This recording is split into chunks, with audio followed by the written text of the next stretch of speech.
Hai semuanya, ketemu lagi nih.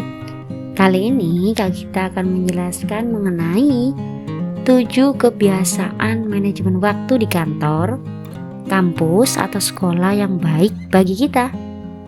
Mengembangkan strategi yang efektif untuk mengelola waktu merupakan hal yang sangatlah dibutuhkan dalam kehidupan sehari-hari, sehingga kita dapat menyeimbangkan tuntutan yang bertentangan antara waktu dan segala aktivitas yang sedang kita lakukan. Kadang-kadang mungkin terlihat bahwa tidak ada waktu yang memadai untuk melakukan segala sesuatu yang perlu untuk dikerjakan, sehingga apa yang seharusnya kita lakukan dengan segera menjadi tertunda penyelesaiannya.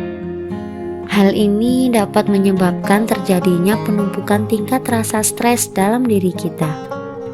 Terlebih ketika kita diharuskan untuk menggabungkan tekanan dari kegiatan yang intensif sembari mencari waktu untuk melakukan kegiatan yang lain. Pengelolaan waktu yang baik dalam keseharian kita merupakan hal yang sangat penting. Berikut ini beberapa kebiasaan manajemen waktu yang dapat kita terapkan untuk membuat penyelesaian rencana maupun pembagian waktu menjadi lebih mudah.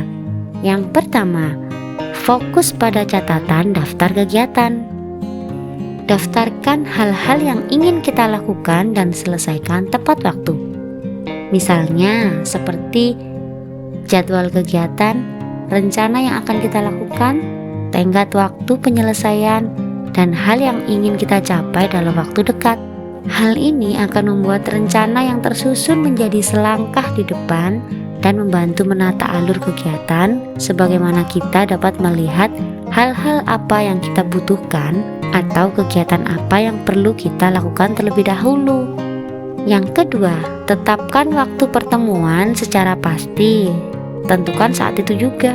Kurangi janji waktu pertemuan yang terkesan molor dan mengambang, sebagaimana hal ini dapat menyita banyak energi serta mengurangi waktu untuk kegiatan Anda yang lebih prioritas.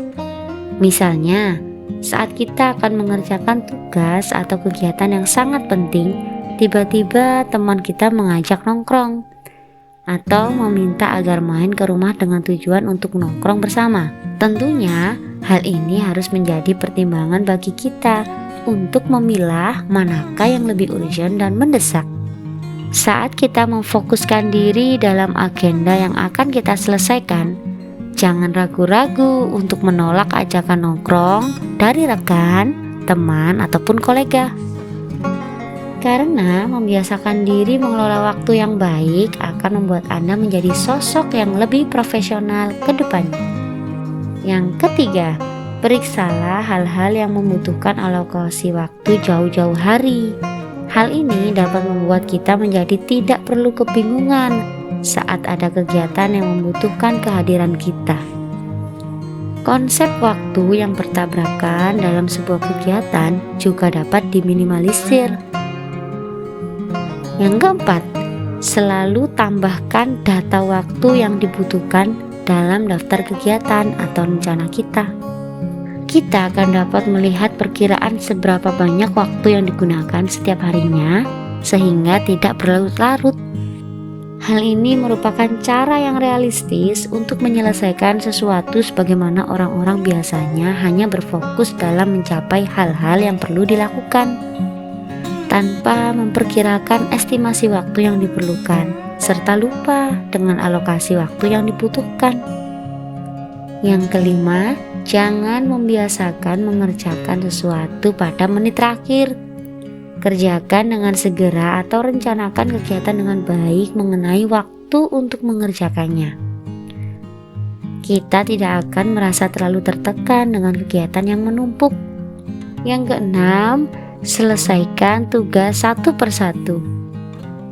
Jangan biarkan tugas atau rencana kita menumpuk untuk dikerjakan nantinya.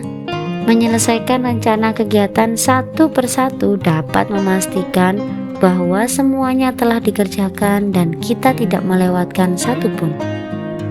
Juga menghemat waktu karena saat kita mereview kembali tugas yang belum terselesaikan, maka hal tersebut membutuhkan usaha yang berlipat. Yang ketujuh, terakhir, buang materi yang tidak kita perlukan sesegera mungkin. Memeriksa kembali surat-surat, amplop, makalah, materi, serta kertas-kertas yang tidak kita butuhkan untuk kedua kalinya tentu akan menyita waktu. Maka dari itu, sortir sesegera mungkin materi yang tidak kita butuhkan, sehingga kedepannya tidak perlu berulang kali mengeceknya.